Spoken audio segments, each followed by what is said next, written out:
So I can think of an incident where I was working on a project where I had to collaborate with someone from another function, and over a period of time I realized that somehow we are not making enough progress. I was able to do my part, but my counterpart was not able to execute their part of the project, and as a result the overall project was getting delayed. So I had a one-on-one conversation with my counterpart, only to realize that he was trying his very best, but somehow he was not able to get alignment with his boss. So I kind of said that, well, let's try to understand your boss's perspective better and why that's happening. But then I made a request that if I could meet his boss one-on-one. So what I did is that when I got time with his boss, I met up with her, and basically after the initial conversation started to understand what was her thinking behind the project and why was she happy with the progress, only to realize that she was actually pretty unhappy with the progress herself and sounded very frustrated with things. So I probed further to understand why that was happening. But then she said that she had done something very similar in her career about 5 years ago and had approached it in a very, very specific way. And because she was not finding the same approach by her direct report, she was not allowing it to move forward and kept questioning and challenging the individual.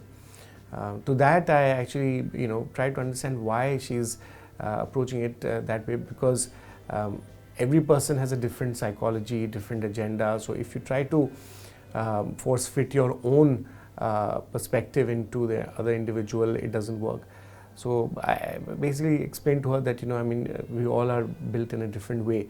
So what made her successful is not necessarily what would make this other individual successful. And basis that, she actually understood that maybe the issue was that she was expecting the exact same carbon copy, which is not possible. And that kind of got her to work with her direct report in a different way, and things started to move forward. So I guess it's two levels of influencing. For me to get my project done with my counterpart, I had to influence his boss, who had to influence the direct report. So it became like a virtuous cycle of influence. But in the end, I was able to get the collaboration going.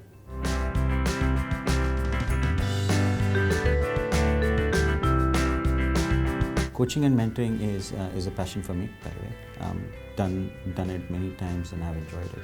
I'll give you an example of a manager who I invested in her success. She's a bright individual who has, at that point of time, I'm talking about a few years ago, had a deep technical expertise in the area of strategic change. We were working on various projects and assignments together, and during that time I realized that while she's very good from a technical standpoint, she has an opportunity to develop herself in strategic thinking.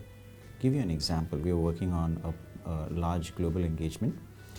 The client's ask was, help us develop our commercial organization. Our sales are dropping, our pricing is dropping, and so on and so forth. And within that, there was one thread to align their leadership on this journey. And this manager, she worked on a brilliant note on how we would help them align the leadership.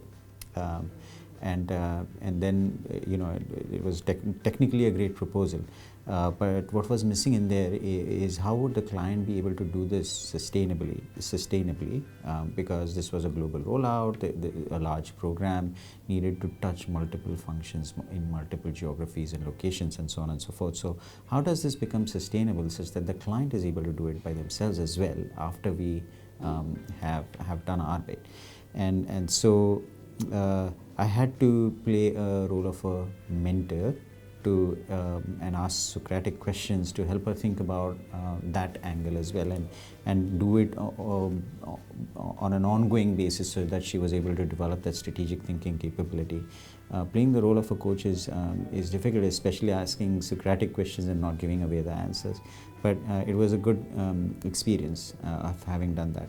Now, this manager that I worked with, she's a very bright individual, had a lot of potential, and so I decided to do a few other things as well, which is to become a mentor to her, in helping her make some good choices in terms of the engagements that she would take on, the initiatives that she would work on, and so on and so forth. I also became a bit of a sponsor for her because I was invested in her success, and sponsoring becomes important for that as well, because I had to help her create her network. I had to play a part in establishing her credibility, and so on and so forth. And then last but not the least was to help develop her in as a broad consultant as against a strategic change consultant. And so for that I created some assignments, or in some cases situations that took her away from her comfort zone and exposed her to the broader context. And so going back to the example I gave you, I involved her in the broader proposal, helped her think about the operating model, how is the client going to align themselves to their customer needs, and so on and so forth, and then created a holistic experience.